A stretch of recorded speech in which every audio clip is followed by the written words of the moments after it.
Good evening. I'm Mutgren and welcome to Dad's Old Shop. Oh man, my camera's there. I'm sitting down for a stream because I realized when I stand too long on my concrete floors, it hurts my knees. I would have guessed. And I do have volleyball tomorrow, so I don't want to deal with any unnecessary pain than what I need. And I'm getting better. That's part of it. Just didn't use the muscle group there a lot. You spend a lot of time in like gym as a kid doing jumping and stuff like that, and you don't do that much as an adult. So getting back into it. Proper form's important. Been practicing jumping. I feel kind of like a crazy person because like it's kind of a grown man. So today's stream, I wanted to get some carving practice in. So I just realized I didn't sharpen the pencil because this is what I'm going to use for outlines. My daughter's sparkly purple pencil. She won't mind. She just like to put this in the pencil sharpener. And this pencil in particular hates pencil sharpeners. So I have to stop and sharpen this like 8 times because the lead just sucks on this novelty pencil. So be it. So I figure I'm going to start with an easy icon. And I'm going to determine based on how I feel about the tools once I start if I want to do it like embossed style or just cut in style. Wood and nickels are generally printed upon pieces of wood. They're not carved, but I want to carve it. So we have a couple things. First thing is the wood that I have here. This is a turning blank of butternut. So this is a particularly, or generally a wood that's good for carving. Pretty straight grain. It's a hardwood, but it's relatively soft. First time I ever did carving, I did like an alligator. I didn't finish it. I did it over like a week vacation in Florida, hence the alligator theme. But I used hard maple, and my hands hurt so badly. I couldn't whittle it. I couldn't finish it. And I'm just not going to make that mistake again. I'm just not going to do it. So we're going to make little blanks out of these. I figure wood nickels will be about that-ish big. We're not going to cut from the end grain here because that's going to be a nightmare to carve into. We're going to use one of these sides. My guess is probably this side because this one will, because the layers are stacked like paper this way. It will be at least like a split. Like if we do it here and I press too hard, it's going to split along one of these rays there. So we're probably going to do it on that side. Actually, on this side too, because there's less stuff there. But grain on this was pretty straight. I also have some blanks that are ash for handles. And I made an axe handle out of one of them and immediately broke because I did a terrible job at reading the grain direction. I do also have, I'm just trying to make sure I have my setup all together. I mean, I have it all together, but trying to get my boundaries here. So we're going to, step 1 will be cutting the blank. And it is okay if it is not flat or not the proper thickness. We can always get the thickness. I want to get the carving part done. I was jumping around there. So I think the first icon I'm going to do is just an acorn. Oak tree, Mutgren, oak wall, acorn. I think it fits. I also have my chisels down here. These are the best. $15 at Harbor Freight buys you 6 years ago. So they're fine. I used them before. Like I said, it wasn't the tools that were the problem. It was my material selection. I have not sharpened them in many years, so they definitely at the very least need a honing. But we're doing pretty simple shapes. So I can't imagine I'll need any of the esoteric stuff, like probably some of the gouges. So just picking out what I will need and what we'll need to sharpen, because first thing will probably be sharpening.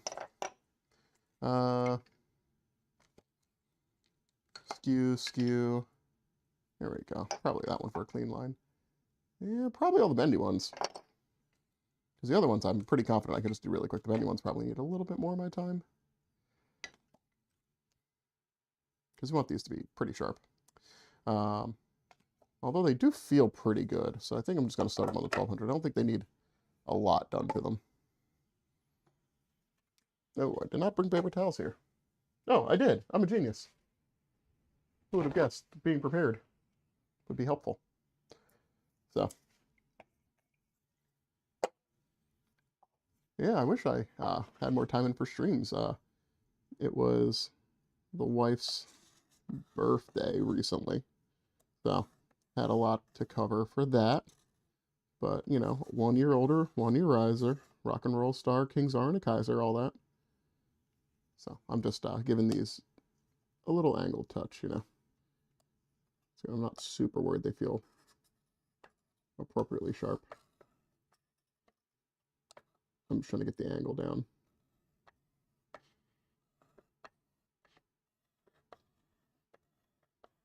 Okay. Nope, the angle of that is I can see where I did wrong. Okay. Okay. Quite a bit better.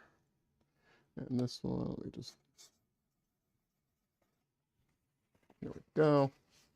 So the only part left is going on the inside, and I'll just get a really high piece, a high grit piece of sandpaper. High meaning high numbers, so very fine sandpaper, just to knock off the burr there. But these should be pretty, yeah, these already feel pretty sharp. Like you can kind of feel it when you're smoothing if something's like, if it, like depending on how much grab and stuff like that it has. So this is mostly just, also I see with some of these, they're a bit uneven on the bevel. And I'm not going to say Harbor Freight is not responsible, but I'm going to blame it on myself. But if there's any place I was going to sell you a chisel that's bevel wasn't great, it'd be Harbor Freight. That's fine. That's why they're the price they are.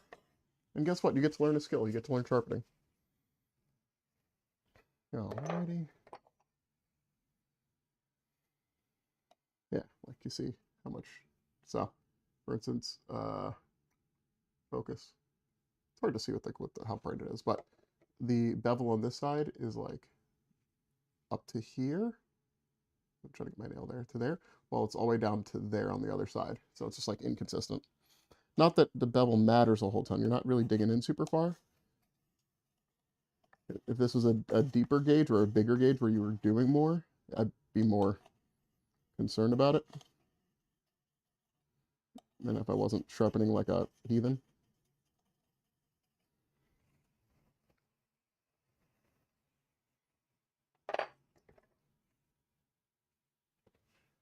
Yeah, I love my $10 set of chisels. You understand, Sugi. How you doing? Good evening. This one has weird geometry to it. This one, I definitely believe I messed up.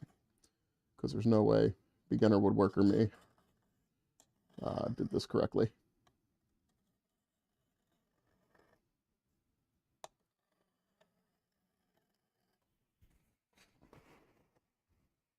Yeah, pretty close. Pretty close, okay. That's getting good enough. We're not going to fuss too much. And last one here.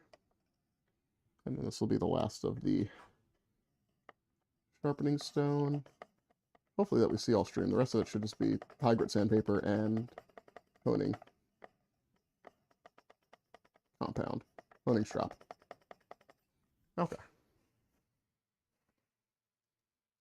Okay. So, ow. Nail back there. The lid. You guys get over here. Let me go get that high grit sandpaper.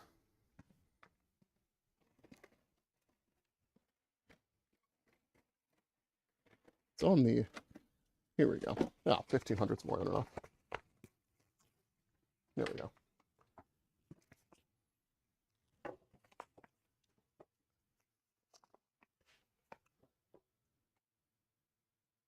Yeah, exactly. Learn what you can break and mess up, and once that's done, you get better stuff. Or I mean, it's also if you decide you like it or not. Carving's one of those things I've always liked.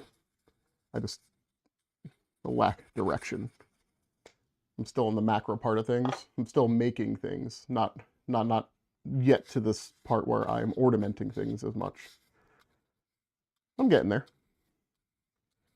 So I'm just taking this and just carefully just hitting the burr. Just lick the paper a little bit. I think the only reason why I even use that honing compound or that honing solution, which by the way is probably just blue kerosene, is just that it leaves a layer of kerosene on the tools, which is probably good for them to avoid rusting, especially after you sharpen them. But I was thinking about it, like, why am I even bothering with this? But also, it wasn't very expensive. I think it actually came with the first kit I got. Oh, no wonder. It's definitely a pain in the butt. All right. So these should be sufficiently sharp. Now the hone.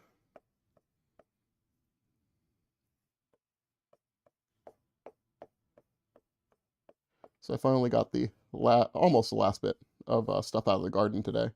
Not a moment too soon. We had flurries today, which was surprising because we weren't supposed to get any precipitation. But I picked out like 4 dozen daikons, and I think less than a dozen were in good enough shape to eat.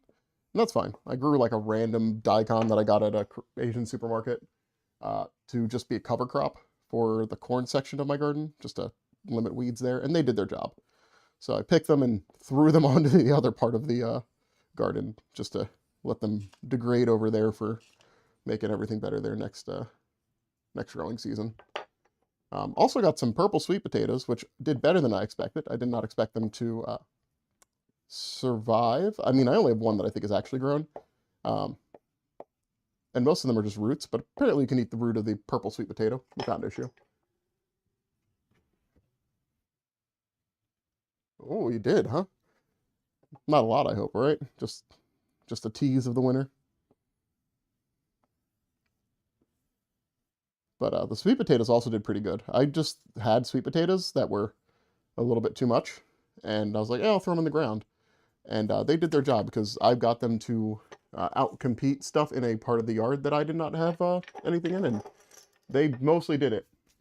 Morning glories once again come for all, but they put up a good fight against the morning glories. So next step, I got them sharpened. I'm gonna move you out of the way so I don't knock you over. I say that like I have space on this bench to move things. I guess next step is we're gonna chop this here, and we're just gonna, where's my super suits? There we go. This is, I believe, is 1.5 inch stock, right? Yeah, 1.5. So we'll just make 1.5 by 1.5. Actually, why don't I just cop it there? There we go.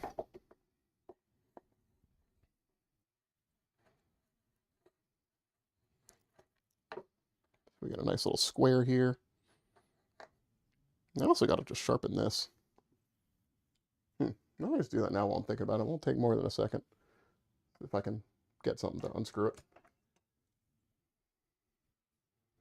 Nope, that's not the thing I thought it was. Something with the Phillips head. Let me limbo backwards. Because I blocked myself in here with my bench. My saw bench that I am sitting on, not the workbench that's in front of me. Too many things are called benches. So we're just gonna drag this across the honing and try not to have it slip into our fingers.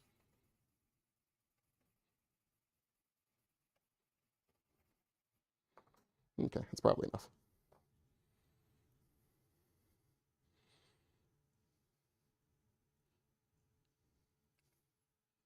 What side was this facing? This side? Yeah.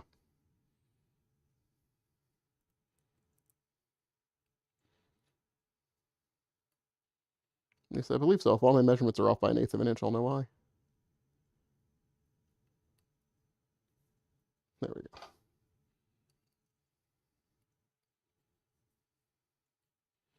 I also got to sharpen my kitchen knives again. It's about that time. We're just not nice to knives.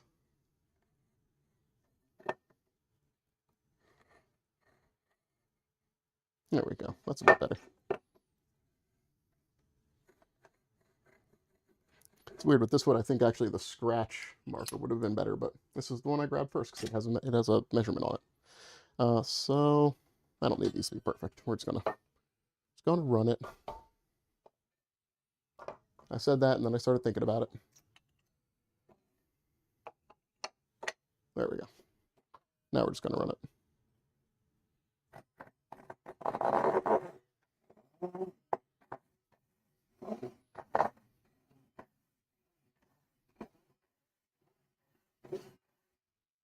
Get that out of the way so I don't just chop that in half.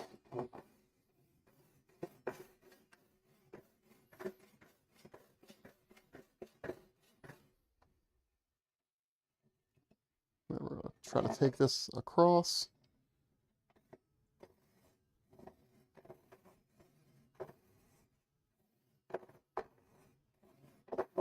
Try to keep the wrist straight. Definitely biting the blade like that isn't helpful, but whatever.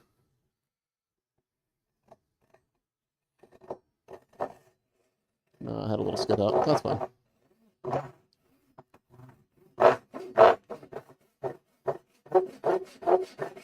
I gotta get my sound mic back up and going. I had it, and then I had to bring it upstairs for work. Because we had work from home, and for some reason, my headset would not stay connected.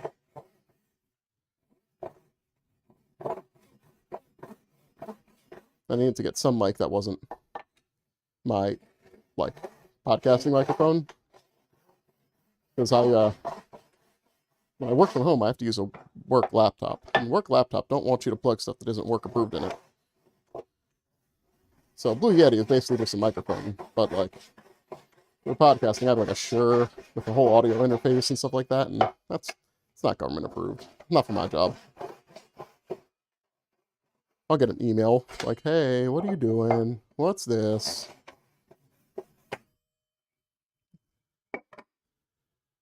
All right, we're not done, but now we have a cube. Amazing. So, I'm so tempted just to slap it, but I know that won't work. The grain is not straight enough to do that. It'll bend. I just want to like karate chop it just to get the pieces. So probably 4, right? Because like whenever I think of a wooden nickel, I think of something that is like, we're just looking at a ruler here, a little less than a 1/4 inch. It's like 1/4 inch. Would be there. Would be more than 1/8. Yeah, probably like 3/8. Yeah, probably like 3/8. We're gonna give that a shot.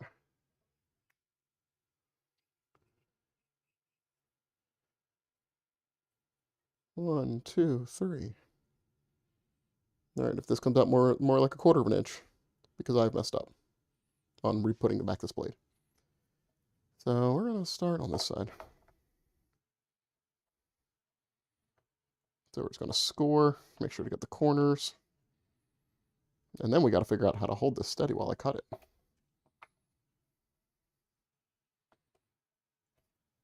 So I feel like it's too big for a hold fast. But I can also make stuff just really ghetto and get it done. And this is a butternut wood. I bought this, I think 4 years ago, with the idea of using it for carving at some point. So it's just been sitting there waiting its turn with the rest of my project cherry. And it'll be nice for a change working with actually dimensioned lumber and sided lumber instead of stuff that I found on the side of the road or have reclaimed from other things. All right, trying to figure out, you know what, I probably can just hold fast this. I just have to get something to cover it. There we go. The shim will do.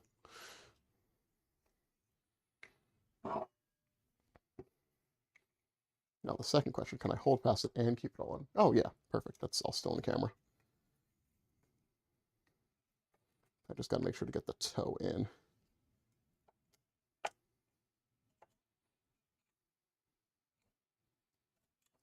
Make sure there's enough room. And I left my rubber mallet upstairs. All right, cool. Also, I forgot to bring something down to use as a carving mallet. All right, we're gonna figure that out as we go. For this part here, I'm just gonna grab a piece of scrap wood and grab my dumb hammer. Oh, my dumb hammer, because you use it like you're dumb. There we go. And hopefully it didn't split that wood at all. I've definitely done this before, and I've had it just go through and split wood on its things. Yeah, it's a brain burner. I don't got many brain cells to go around. I'm tired. I'm just trying to be gentle with this. Just try to get the nicks in there to get it started. But also, this is not the angle. You know what? This saw doesn't want to work at this angle. I'm going to just pop this a little bit more and pop out. We're going to go get a different saw. We're going to use this saw. This is a joinery saw that I've abused. This is actually probably the correct size of tool for what I'm doing. At least to get it started. The reason why I don't use it is, once again, because I have mauled this thing. And I'm not sure I like it enough to get a new one. Because, as you can see, it's missing a fair amount of teeth. And that's just me. That's just me being rough and the materials that I use.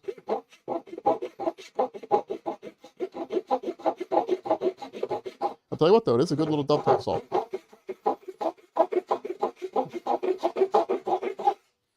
I'm definitely getting off my line there. Sorry, we'll just use this to take the line.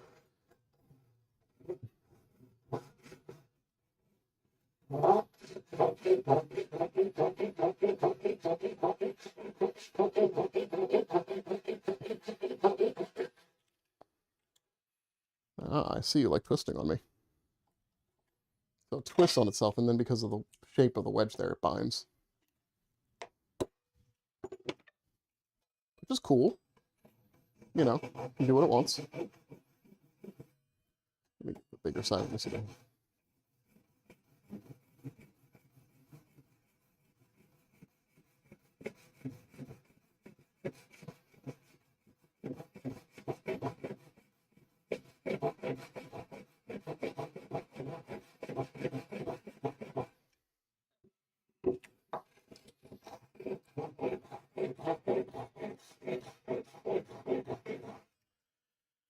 We're getting there. Getting there. Just trying to get that before it pops out. Ow. Stabbed myself. It's only, that'd be the second time that I've stabbed myself. The other time's with plants. Oh, I just realized I also got herbs. I got thyme and rosemary, and I just realized I forgot to take them out of my pockets. So, I'll have good smelling pockets. Thyme is one of those herbs that I didn't, like, I used it, and there's definitely stuff that's very time forward, especially like stuff with blackened seasoning or Cajun seasoning, and jerk seasoning. And don't get me, I like thyme, but once I grew thyme, like, there's a big difference on that. Rosemary, not so much. I think I just, oh man, I really did cut into the desk here. I didn't even realize. I think rosemary I think I just grew it because it's perennial. I don't particularly like rosemary. I think a little bit goes a long way. I want to say I don't like it. I like it in the foods that it needs to be in, but I've never been like, ooh, I want to add rosemary to a food that I'm thinking of. Like, unless, once again, I'm making like a blackened seasoning or something. But got that. I tried to eat some tomatoes, but they had frozen. So, they were not the best. Also, I collected a few, put them in my pocket to go grab more, bent over, and then because they were in my pocket, they squished. So I felt real stupid there. Just making tomato jam in my hoodie. What else? The sweet potatoes, and then I still have carrots that I haven't harvested because they're not big. If anything, they're gonna be very small carrots. They just were in a space where they didn't get very much sun. So, but their tops aren't like wilted or anything like that. So when they start wilting, I'll deal with them. But I'll give them as much chance as I can to grow and get sweet. And then next year, just try to get out there earlier and do better with peas. The one vegetable my family will eat without most complaints.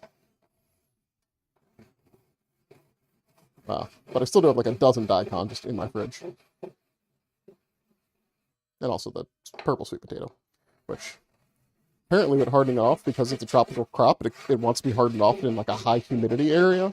That's like, 80 degrees or something like that I was reading. Could have just been somebody being a little silly, or that might have been the way to do it commercially, but I was going to eat them with the next day or two and then just not worry about hardening them. It's not like I have a lot. I have enough for like a meal. I think I got one good sized tuber.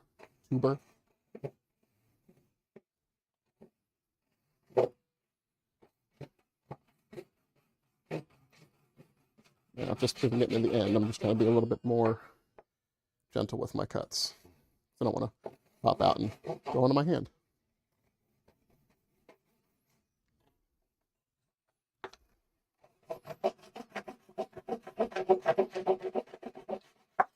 There we go. Sorry, just took it to just put it against a bench dog. Oh yeah, dude, it's wild. I just saturated an area. I was just like, here's a bunch of diagonal rows, and we're just gonna run it, and you're gonna germinate or you're not. And I think I maybe got 30% or so to germinate. Oh no, I just blew sawdust all over my drink. Man.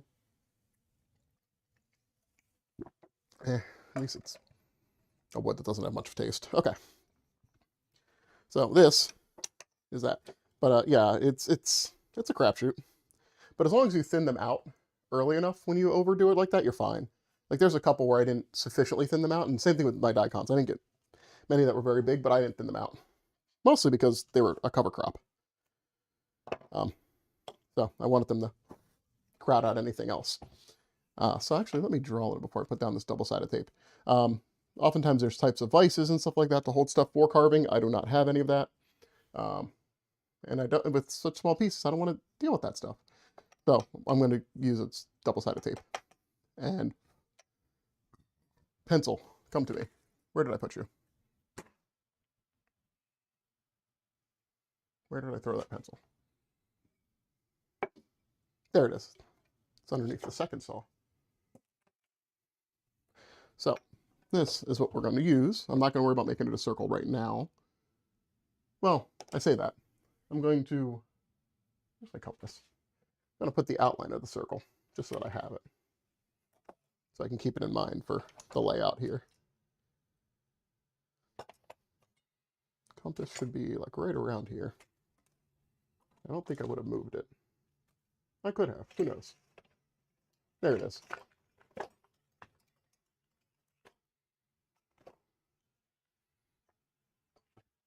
So we're just gonna hit an edge, go to the middle and hit the edge. Middle's like here, right? Yeah.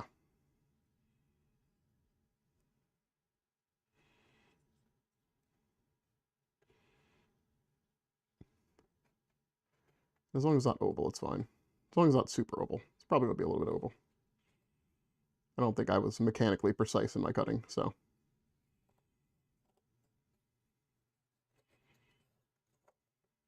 Okay. So we have it circled here. And now an acorn. I don't know why I just panicked there. I'm like, oh god, what does an acorn look like? Like I haven't drawn a dozen acorns. We're just doing basic acorn, kind of like that Pokemon acorn. Whatever that one's name is.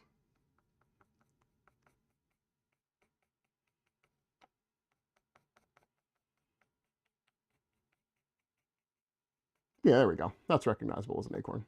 Yeah, I want the top to be a little bit fatter. A little bit chunkier.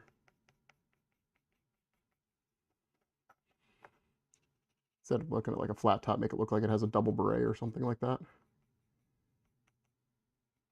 There we go. There we go. So, little acorn. There's two ways that I could go about it. I could either emboss it, which would cut away the area around the acorn and leave the acorn protruding, or carve the acorn and leave the rest of the nickel open. That's probably the simpler of the two and probably the one to start with. Yeah, I'm going to start with that one so I don't over frustrate myself with perfection. So, got my double-sided tape here. Just gonna. My bench has so much just like old finish on it from other projects. I'm just trying to find a place that is close enough for me to get leverage, is in frame. This is probably fine, right? Yeah. So I'm just burnishing the tape down. Burnish, burnish.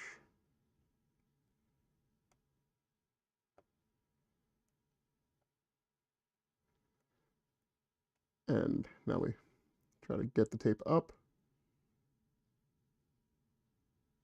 I swear I'm a competent adult. I've done this before. I've used double-sided tape. It's not a mystery to me. There we go.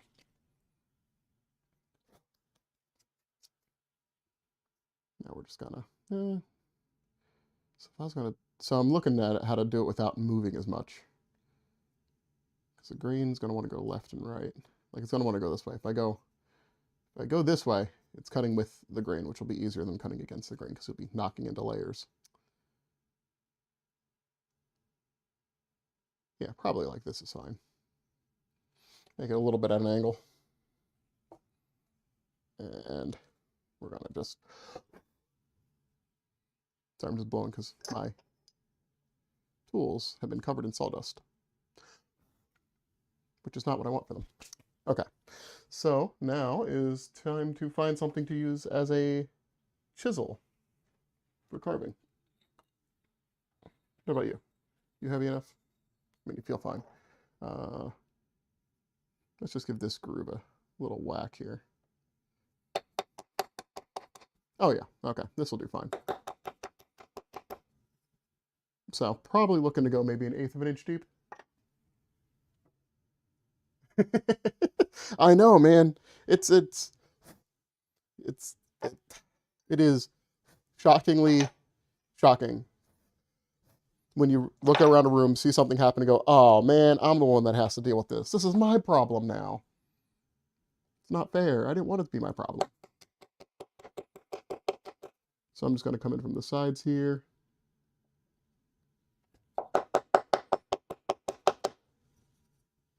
And just kind of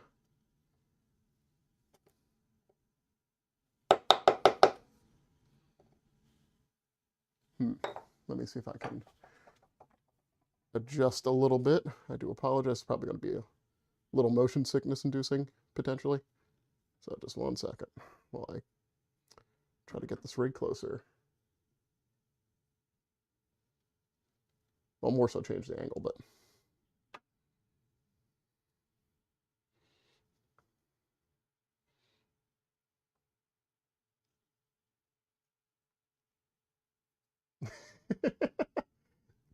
yeah, it's in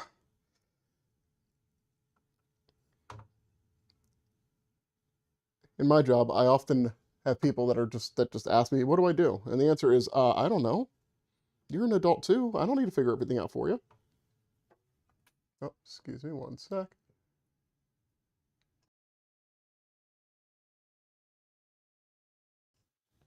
All right, so I'm just trying to refocus this camera.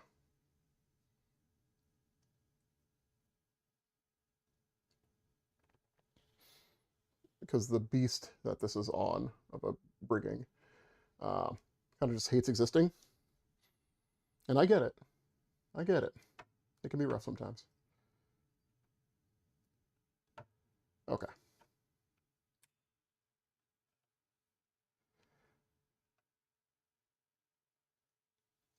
I know that goes double when you have kids too, because then you're like, oh man, I want to do this fun thing, but then that's actually not a good role model thing to do. I'm not, you know,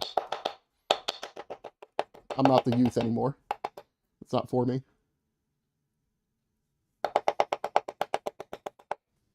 I can't wait till my daughter can read. My daughter at a play date with a friend of hers.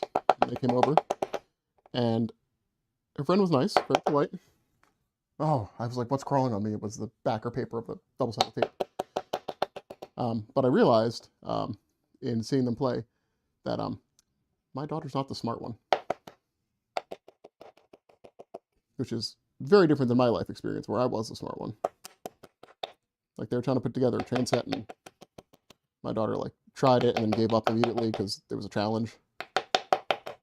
Whereas the other girl was like, "Oh, we just do it this way."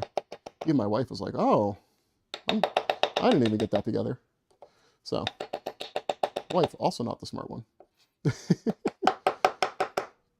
But it's like, oh, sure, you know, you're getting into a place where I have no experience, and now I have to be the adult for stuff I have no experience with. Oh, this is scary. But she likes sports, and I understand sports, so can tell she wants to get into more team sports, but she's not quite there yet. She's very ego-driven, where if everything didn't go her way, I think she would have a meltdown, and it would be a hard time to keep her there. So hopefully we're getting there with the other stuff that we ever do, like she's in theater and stuff like that, and that's more collaborative than, like, she also does swim, but that's not really collaborative, especially at the level that she's at. All right, so we got this dug in about 1/4 of an inch, not an inch, about 1/8 of an inch. What I'm doing is just trying to get a little bit more point on the bottom. Just a little more point.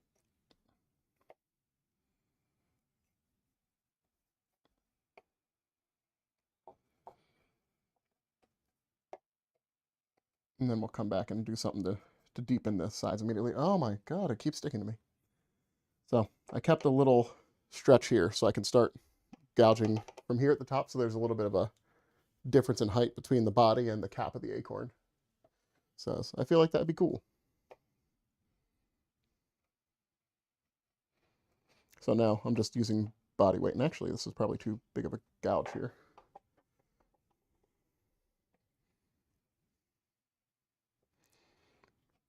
This is also too big of a gouge, but we're gonna work with it. Because most of what's in that chisel set are skew chisels, like half of it are skew chisels, which are helpful, and you do need them, but they're not what I need right now. When I go to more embossing stuff, they'll definitely be more useful there.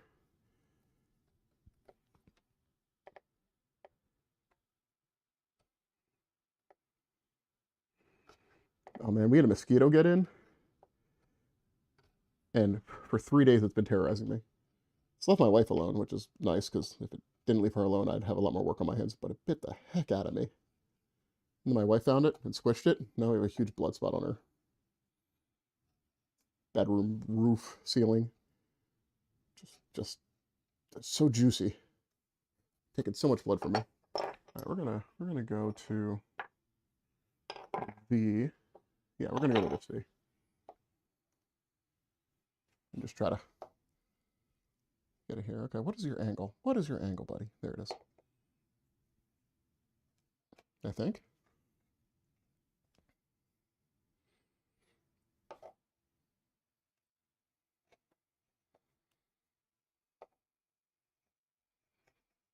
I'm actually not cutting, I'm just burnishing it. Just pushing it really hard.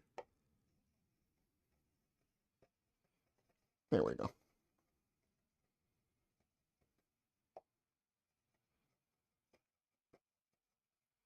All right, so that's working pretty well. And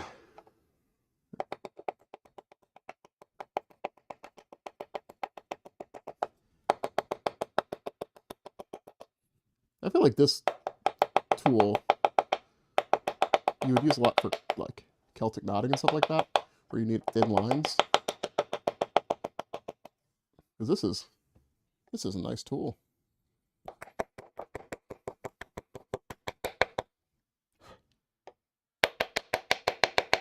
Also, thank you, random wooden dowel on my floor. You're doing amazing. So we're gonna just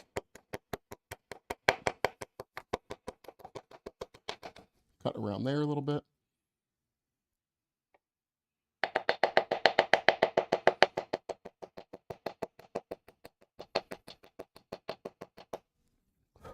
Just to try to get a tight shape.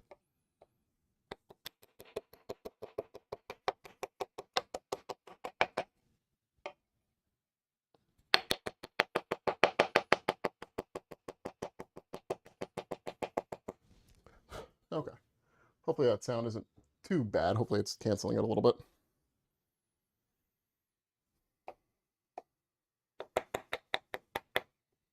No, you're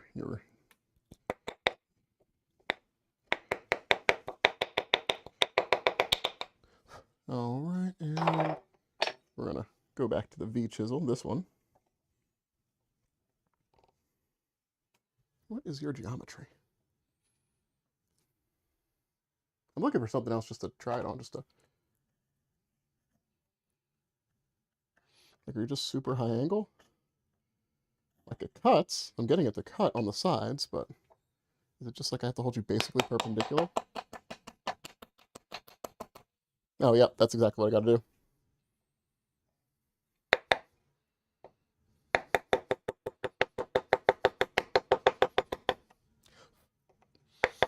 And you just can't see it for a while because it takes a really deep cut.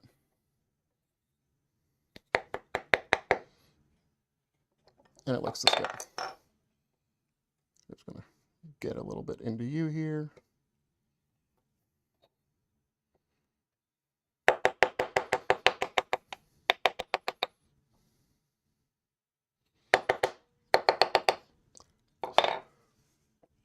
All right.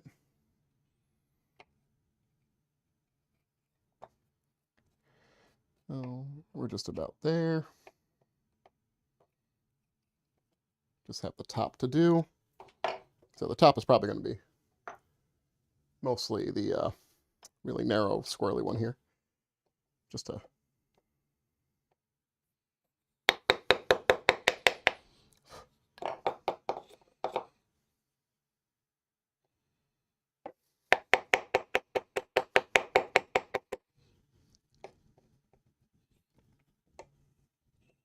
Okay.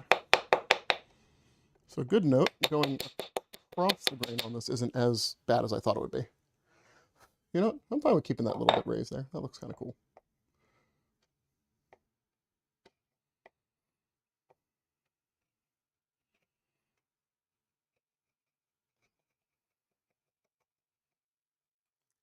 And let me just get the small gouge here just to...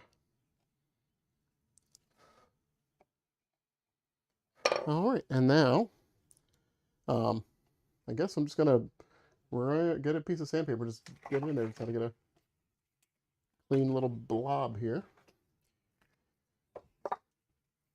I have a box, actually it's behind me, where you can tell that they whittled it down flat.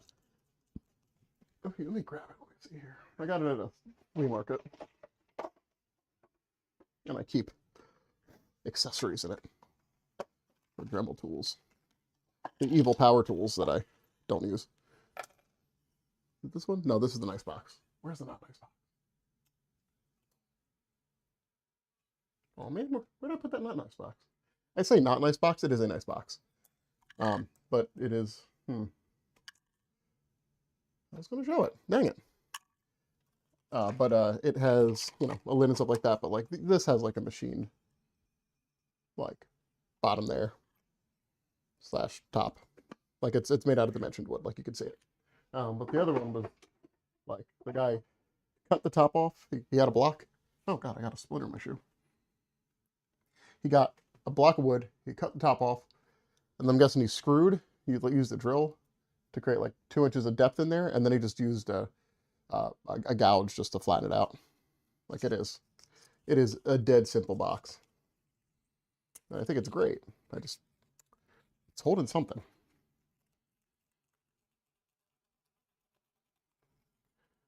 So let me just use the high grit here, or the low grit here. I always get them confused, because when I think of high grit, I think of like the large particle size, like the size of the particles is high, versus high grit, which is the number is high, which is the correct one, which means the grit is small.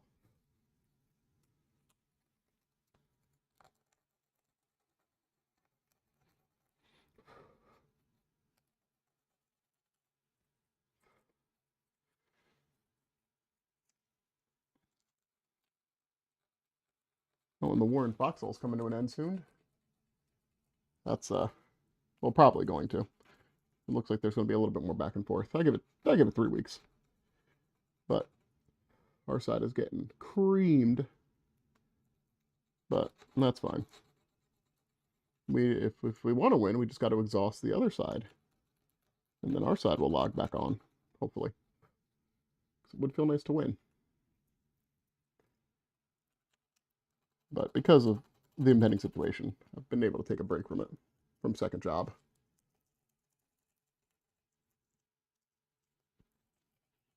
Although I've been doing what I like, and I'm very lucky. I play in a naval regiment, so most players of the game don't interact with naval at all because it kind of sucks.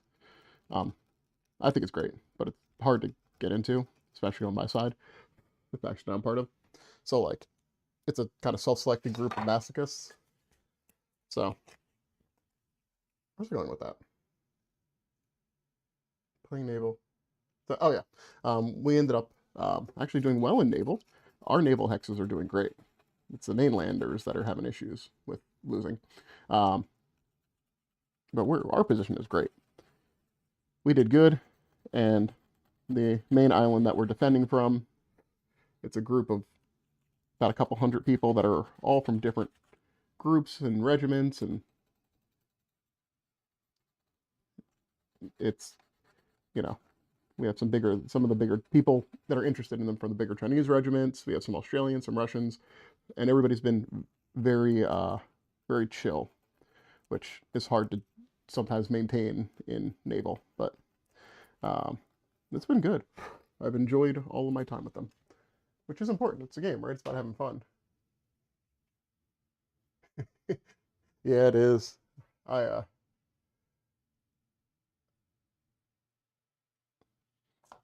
All right, so I think I'm going to call this one fun because this is just practice.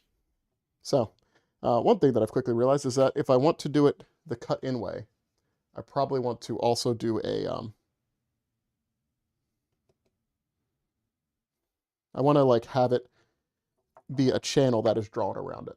So like I'll show what I mean on the other side, and then I'll work on an embossed one. Oh god. Okay, we'll see if this even comes up without me splitting it. Oh wait, probably just have to twist, right? Cool. Oh, this side isn't flat. One sec. Let me just lap it to get it relatively flat. It's all relative.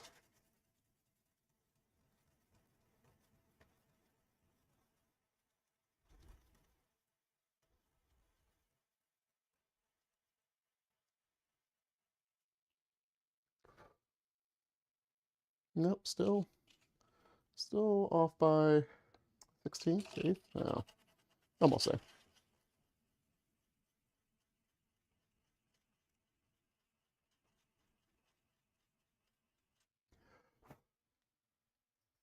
All right, this is probably enough. So we're gonna just pop this here. Well, actually, I'm gonna draw on it first. So we are going to do another acorn. I'm gonna go get my compass. Did I change your measurements? No, I don't think so. You're good. Okay, cool. These probably aren't going to line up. That's fine. We'll just make a nickel as nickely as possible.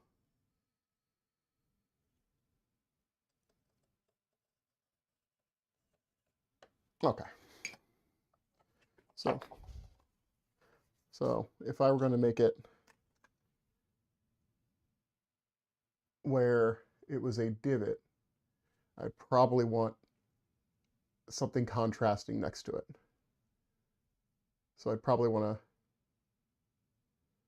like have a rise that goes into the bowl. So like we'll just do this up here. Yay, that's the top of the acorn. That definitely won't break through the side. This is the hat of the acorn.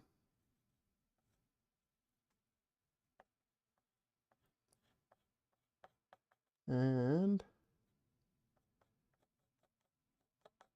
this is the acorn. This is definitely a red oak acorn. All right, so we have the design, and then where the line, so I want there to be a high point. Not like the pistol, but like a high point around the outside of it here. And we'll see how we can do that with the material and the tools that we have in my skill. So I feel like I'm going to skill issue this. So outside of this, like on the outside of this line, we're going to dig, and then inside of the line, we're going to dig. So I'm going to hook this back up, and we're going to do the outside line first. Just make sure it's on tight. It's going to also, oh, still got plenty of time. I was like, my wife and daughter are going to be home soon. Nope, they still got plenty of time. I don't know why they spend so much time out, but it's what they chose. I think they're waiting for an earlier time. Tonight's one of my daughter's activities, and she's waiting on a waiting list for a class that has better timing, but right now my wife's just suffering through this inopportune timing. So now I'm just going to start.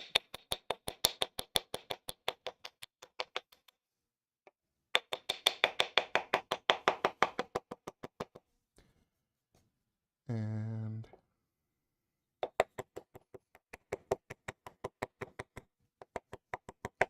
little taps. Little tappies. All right. And then I will just do what I did last time because I think that looked fine on the top and it probably will blend in nice. Where I'll go on the line for the top.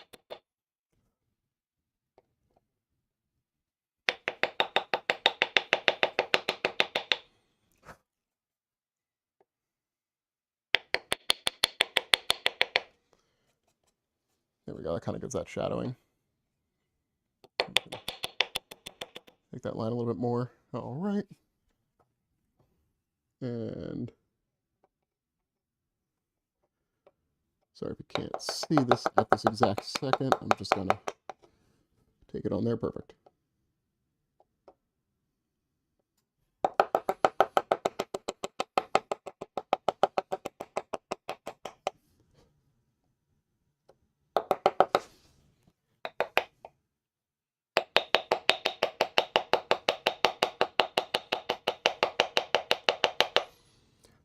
I wanted to practice more volleyball today because I had off for Veterans Day, but it's so windy. Like, not like most volleyball is indoors. Well, except for like beach volleyball and outdoor volleyball, but like most of it is indoors. And like a lot of the technique for things like serves and stuff like that I'd want to do, they really depend on not having the wind beating the crap out of the ball.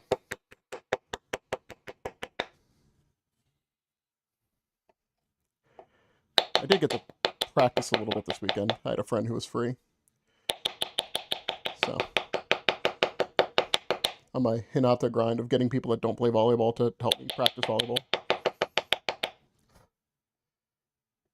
What I would like to have happen is if I can get them enjoying moving around enough, because it turns out everybody that I've done this with is like, oh man, it feels good to move my body again. It's like, yeah, it does, man.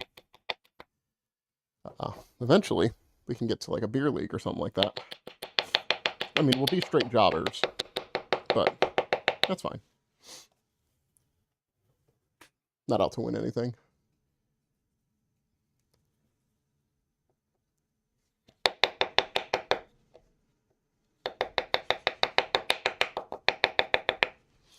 All right, so we got the outline. Can't really pick it up to show you, but the outline is there. Now we're going to do the inline, and then I'll dig in from the inline.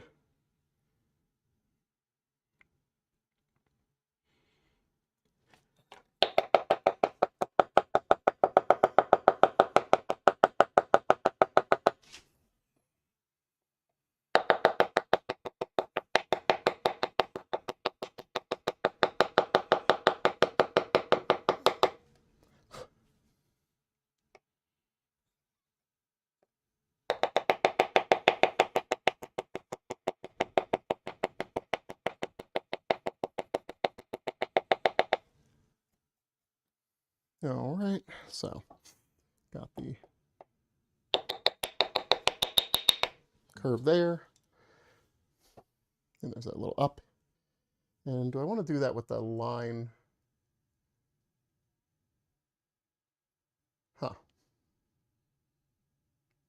You know what? I think in general this would look better embossed, because then I can make the cap and the body, oh, I'm blocking it, the cap and the body both protrude at different amounts, where like the cap comes out a little more, because caps, if you lay one flat, it would do that. So this is just a decorative line then. We're just going to do it as decorative line. We're not going to overthink it.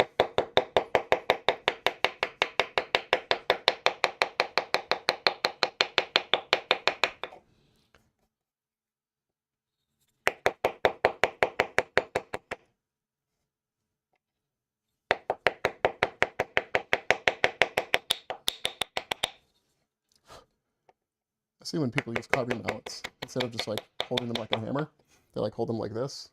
Just like tap, tap, tap, tap, tap, tap, instead of tap, tap, tap, tap. And you know what? I'm starting to come around to that. Reminds me of like how you hold a knife where you pinch it. Reminds me of that. All right, and then we're gonna go interior on the cap.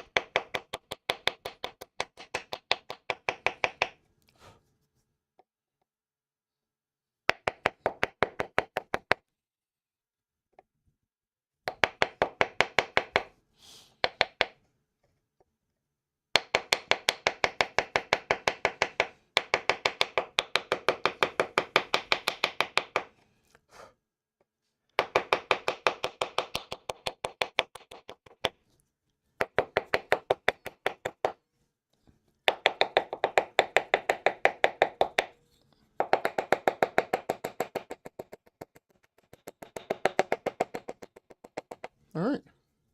Cool, cool. Okay. So I can see it probably kind of looks like a bit of a wreck, but you can kind of tell. I have those ins and outs, and now we're gonna start. We're gonna start on the bottom here. And we given our. I kind of like this because I've given myself a lot of room to know where I'm like starting to um, go in from.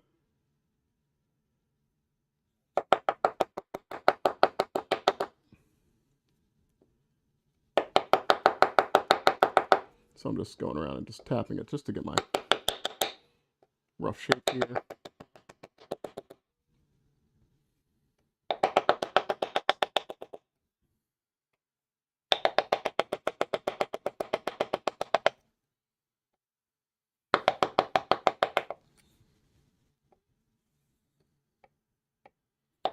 Now I finally got the group together to schedule another Starfinder session, right as more rulebooks come out. They've been good about not wanting to change their characters, but also I think it'd be fun if they changed their characters. Some of the stuff that they wanted to do didn't exist in the core rulebook, and now it does, and it's like, come on, do it. I won't stop you. But they're a good group of people. That's what I've come to find. I find, like, I definitely have preferences for role-playing games, but I have people preferences, I think, more than anything. I'll play a bad role-playing game if I get to play it with good people.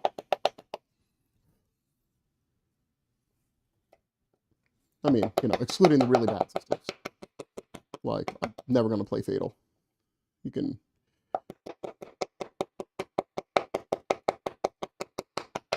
mark that on my tombstone.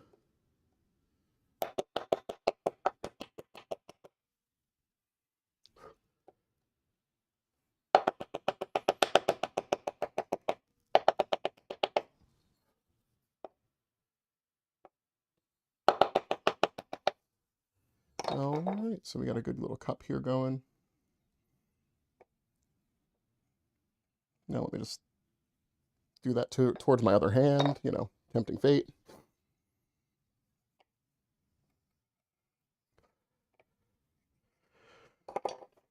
And let's just get you at a high angle. You at a high angle.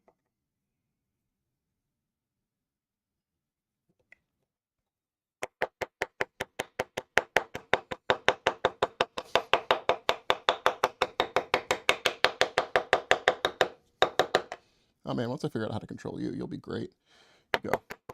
You have a very clean line.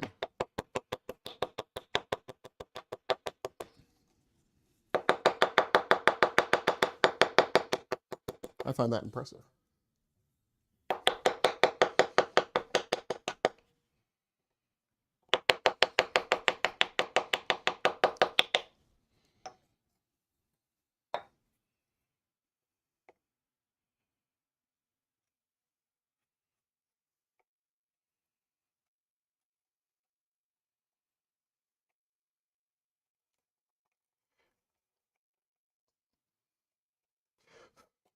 And double-sided tape is a champ.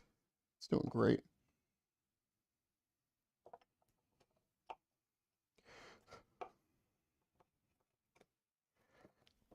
Oh wow, this is already, I think, so much better. Oh, I gotta get my glasses refit. They're too big for my head. They keep sliding off.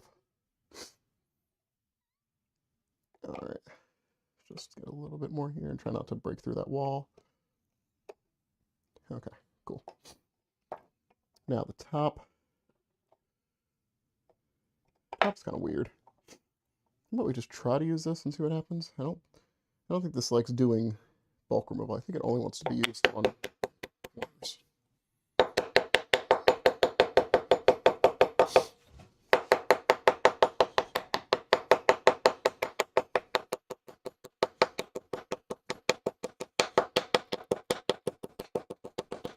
I refuse to read the box or the documentation that came with it to tell me what things are. I refuse. We're going to learn by trial and error.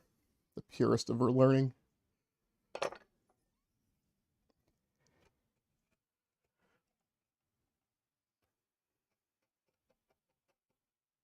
Okay, what I think that's for is when you have a thing and you want it to be wider.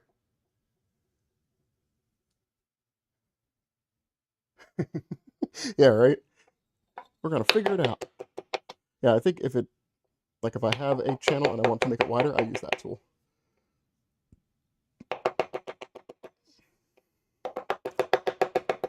Just get that started.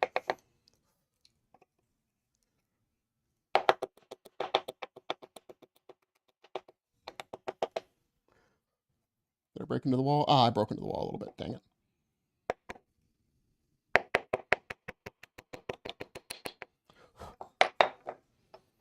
It's okay. What we can do is I can just deepen the outside of the wall to build a little bit more wall.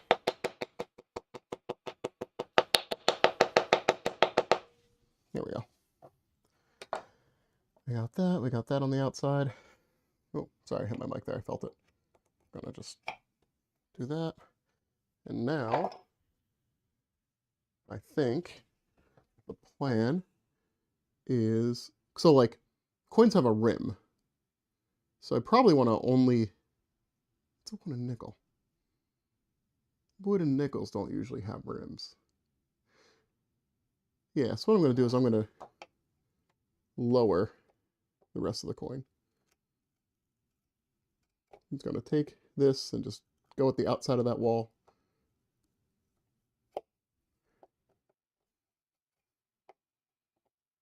And just to lower it so that everything kind of pops.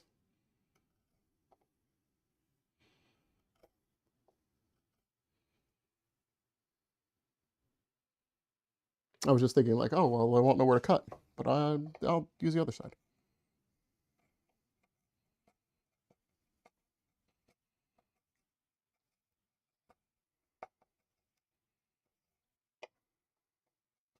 I went to a friend's place. This is a couple of weeks back. He was helping me with learning volleyball because he plays in like a rec league type thing.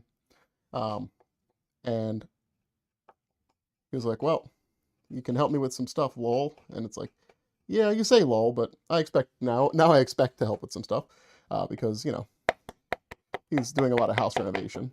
Him and his wife are doing, like, they're raw dogging it. They're doing all the cement work and all that stuff and all the electrics they're doing. So, you know, more power to them. I think they're crazy, but whatever. They like it.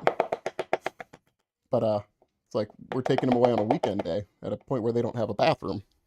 Well, they don't have a full bathroom. So it's like, all right, to keep the peace in your house, probably going to have to do some manual labor. And he's like, no, it's not necessary. It's like, sir, I'm married too, I understand. You don't get to go out and play with your friends until you do something. I get it. So, you know, I was like, I'm not doing anything permanent because I'm not messing up your house. Do you have anything destruction related? It's like, well, we have this furnace that we haven't been able to move because it's about 300 pounds. And it is just a solid block of like old cast iron. And it is together. It sucks. So he's like, well, we can pop it apart. It looks like there's adhesive. And it's like, cool, yeah, it does look like there's two places you can split. So we get a wedge and a hammer and a sledgehammer. And he just puts the wedge and starts wailing it with a sledgehammer. I'm like, what are you doing? It's like, I'm breaking it open. I'm like, yeah. And then what? It's like, well, then it will be open. It's like, yeah, what about your floor that you're dropping hundreds of pounds of hard metal onto? Your concrete floors, they're going to crack, right? And that's bad, right? And he's like, yeah, that's probably bad. So we found some OSB, put it down so that when it broke apart, it would fall into there. And then he starts to go at it again. It's like, well, what are you doing? You didn't try to open this in any smaller way first. Why are you using a big hammer? Also, why are you standing in the way of its path of falling? Why is your leg there? Why do you crave dismemberment? Is the house renovation too much? It's like, you're right. So we get him to stand on the correct side, and then I go in with the small hammer first and break through some of it to make it so that you're not trying to super overhang hand swing into the thing to break it, because basement don't want to whip around a sledgehammer all willy nilly. So finally got it down, but it's like, oh my god, you almost did so much damage to your house. We're worth it.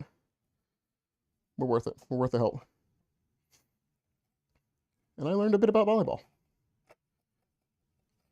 I'm going to report still not good at volleyball, but that's fine.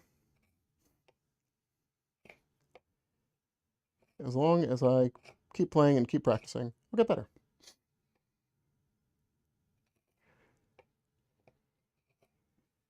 The big one I got was that I was bumping with the wrong part of my arms, because I was using like up here instead of like further up my forearm. And yeah, but also act first, think later. Yeah, there's a time and a place for that. In your forever home, I don't think so, but you could do him. He's an adult. But it's like, bro, I'm not a small person like you. Like, it's not like my forearm is not just a flat thing. It is a rounded thing with a lot of angles. So I will take it into your word, and I will try. But like, you do that thing where you think you're okay, and then you're like, oh, I'm going to try to improve, and then you get worse from the improvement.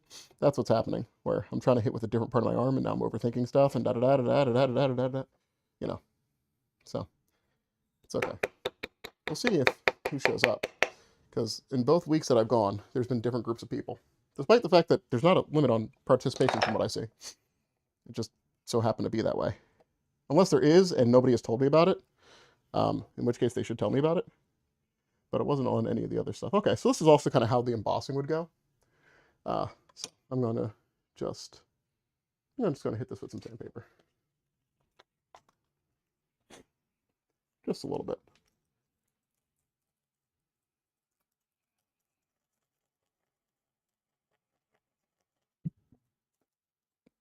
You had like a ball rasp.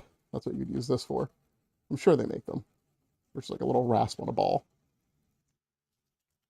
Because like I know I have stuff for a Dremel tool that would do what I'm doing now. But no power tools on stream. Also, I am wary about power tools with small work like this, just because they work so quickly. It's very easy just to blow through your work and not even realize it.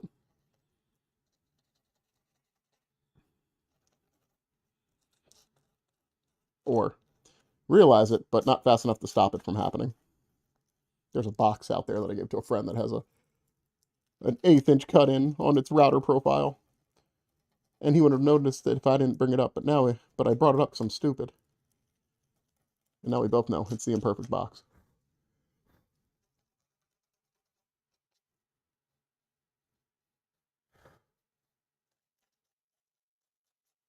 But I got it for him before they moved down to Kentucky. I think they're Lexington-ish.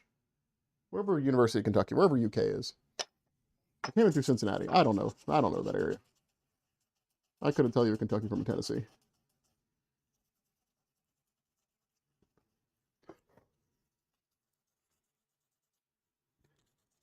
All right, so this is looking a lot better. I mean, I hope it would. More effort. So let me just twist it here, and then that'll be the last of this piece of double-sided tape, I think. Oh wow. Or this is just part of my desk forever. Cool.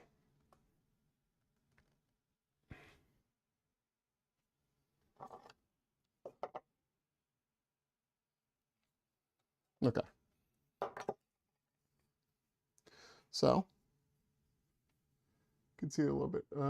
Focus. So I'm trying to. Also, I'm at a weird angle.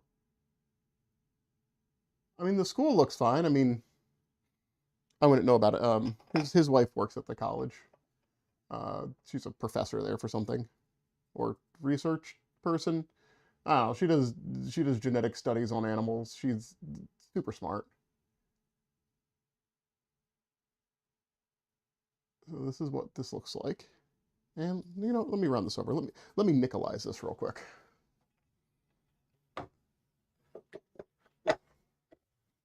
Can I just tilt the camera a little bit to show the cutting? Okay, perfect.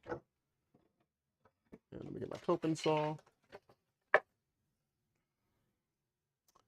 feel like this coping saw kind of is. There we go.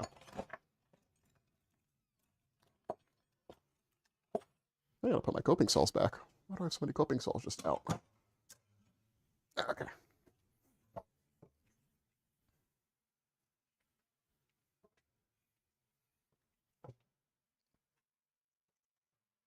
I went to DeVry University for a year. That was a mistake.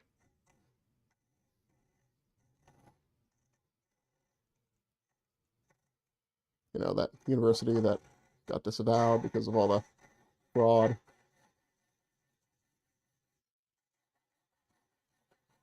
And I went there for the purest reason as a young man. There was a girl I thought was cute that went there.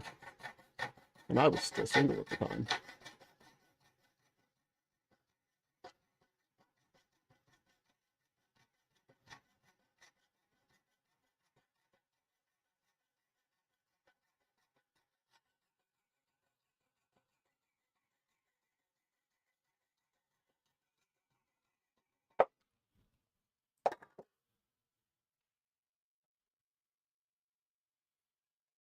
I mean, on the plus side, I mean, we're still cool. But, you know, nothing ever came to that. So that's fine. I ended up in a better place. Sounds like I'm dead. I ended up with my wife. And she's pretty cool. So, but, you know, then I went to community college. And that was cool. I had a good time there. Highly recommend. 10 out of 10. And then I was the old kid at a state school. And that was fun. But I wasn't like super old. I was like 3, 4 years older than those kids there. So.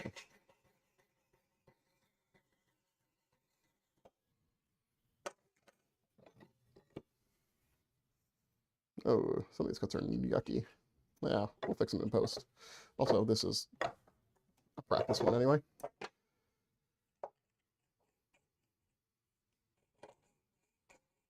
I gotta go get the laptop checked out. I want to start setting up the cutter. See if I can get blacksmithing streams up next year. The bellows is next year. It's close to completion. Like, I'm kind of just stalling until I can get that big pot. So I can complete the weatherization of the canvas. Like, I don't really have any streams besides, like, watching me shape a handle, which I've done many times, or watching me cut canvas, which I don't think is very engaging. So, next stream on it will probably be about its completion. Either the boiling, which I don't think I want to do indoors. I feel like that gives me carbon monoxide poisoning, or something like that. Go backwards. Okay, no, let's see.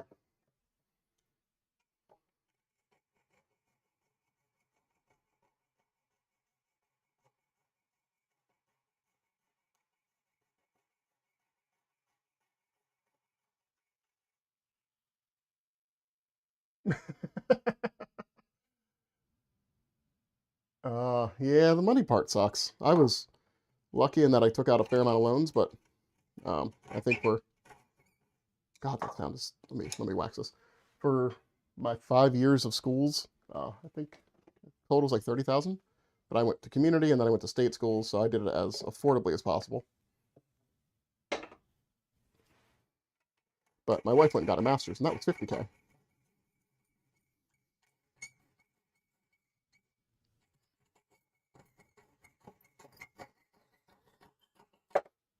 Oh, that almost chipped out. That would have been very annoying. Okay.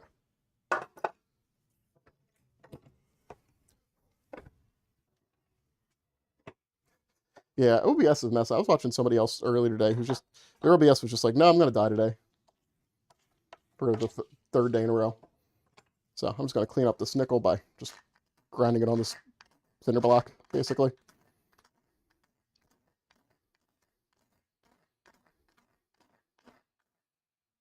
Actually, I could do this in the vise.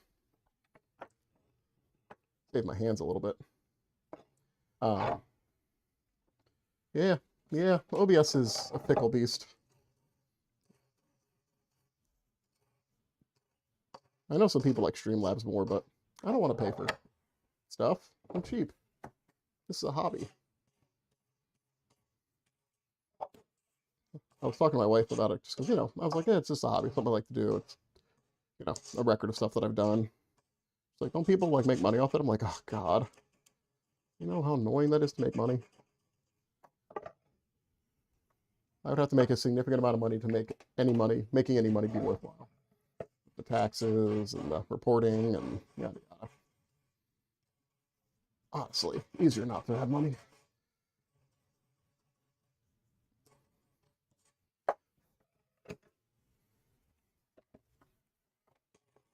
I mean, that's for me though.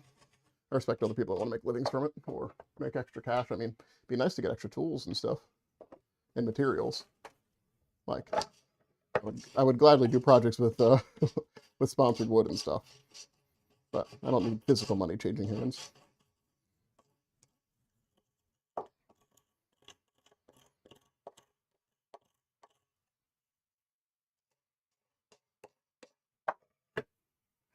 All right, almost there. Two more sides. As long as my vise doesn't crack this nickel in two, which I'm realizing is a possibility.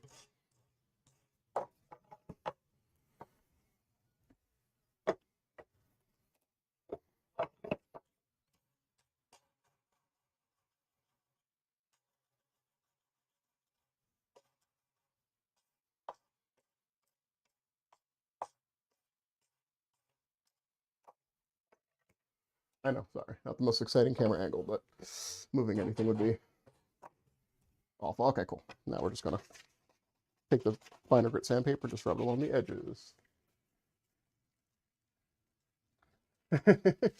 Yeah, I don't want to deal with shilling either. But, you know, I'm used to shilling. Like, I've worked for the government in many different ways for many years, and you're always shilling the government. Like, you know.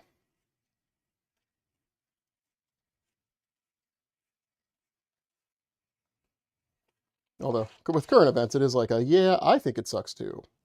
I will get back to you when I know more. In fact, we'll probably learn at the same time. That's been fun. Like, in the very small window that things were approved for people, I think they approved salaries and benefits for certain people based on a time of day thing, like a date of benefits, as it's called.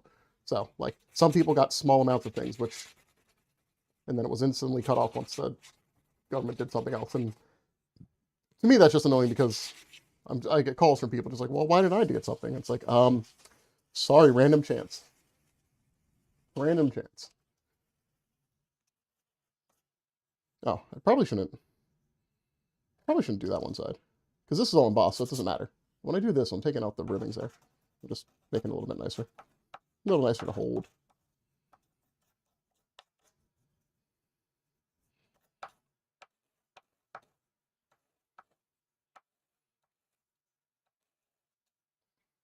All right, so here is a wooden nickel. Now, it probably would look better with finish on it. Do I have any just wipe on finish that I can run real quick? Or varnish? I spray on stuff. I want to be lazy. I don't want to actually do stuff.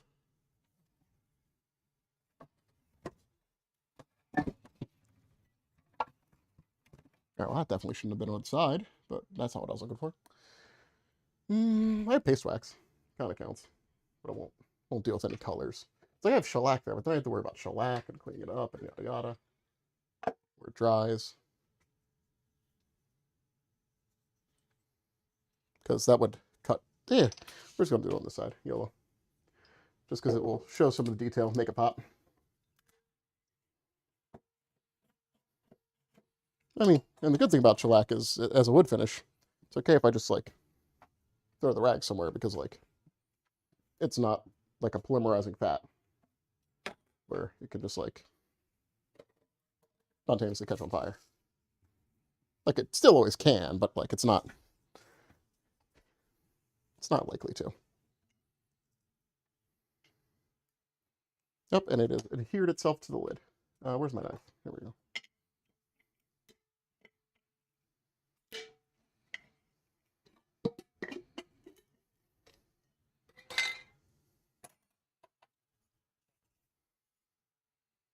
Also, nice thing about shellac is because it is just denatured alcohol and worm and bug cocoons, when it gets on my hands, I'm not like, oh god, I'm gonna die.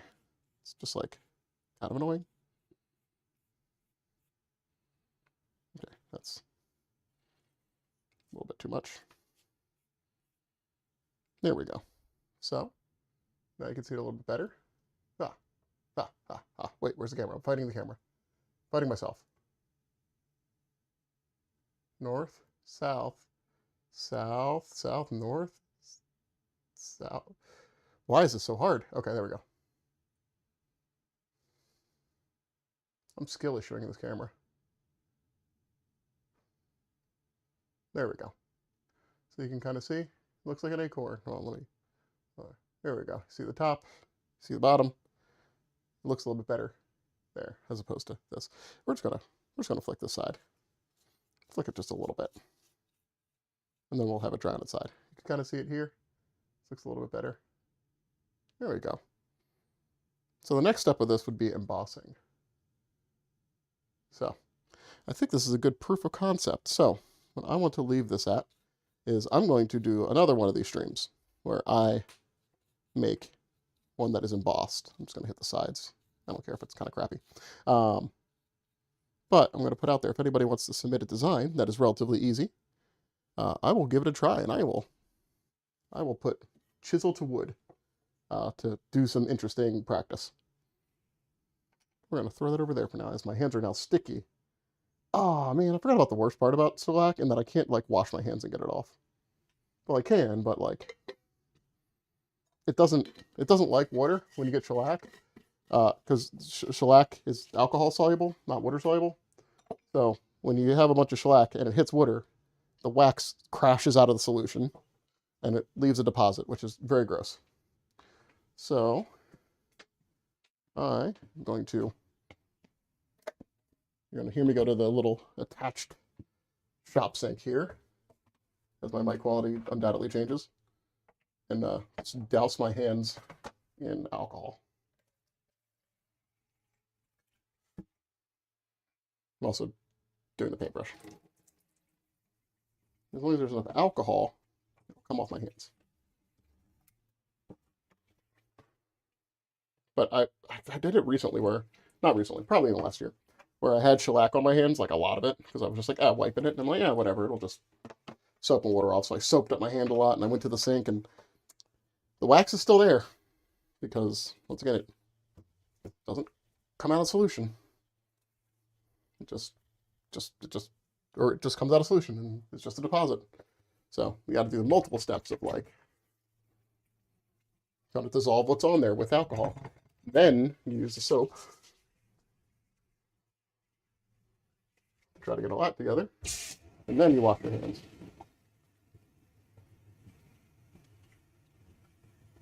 I'm sorry if this is terrible. I just want to get the shellac off my hands and alcohol off my hands before it dries them out.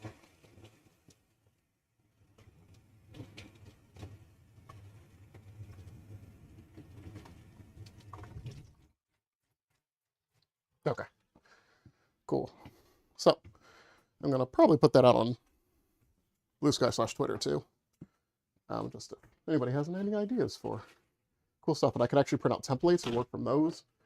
And with the size of things I'm doing, I think embossing is going to look much better than just in, but I do believe, depending on how complex the design is, it might be better, or it might look good as just divots in. The design of an acorn is pretty simple, which is fine. That's why I did it.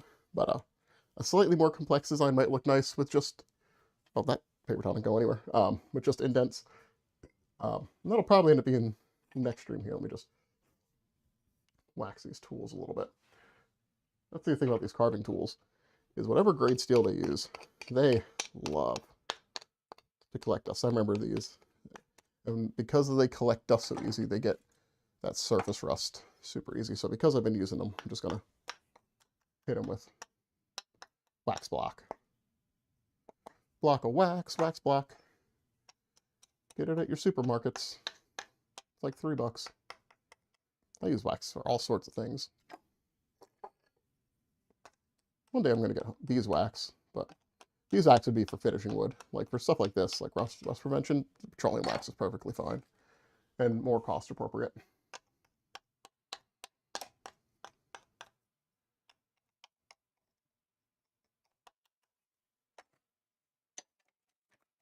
All right, so I'm just going to look at my phone real quick to see what the next stream could be.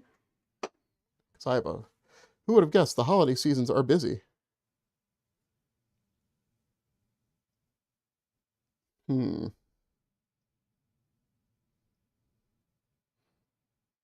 was going to say Saturday, but I think I actually have to do a house project. I think I have to replaster the place around the wall so I can put up the trim for the door that I put in the bedroom. You know what? I'll figure it out.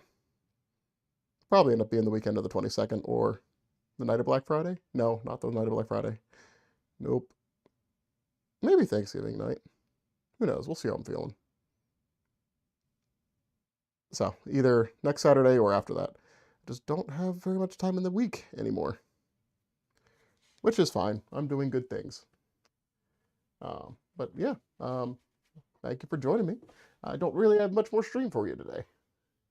Oh yeah, that's yeah, it's paraffin wax. I don't have the container for it, but it comes in 3 soap-looking bars there, and it was like $8. It is perfect for. I use it for planes. I use it for saws. I use it for everything. So yeah, it is very versatile.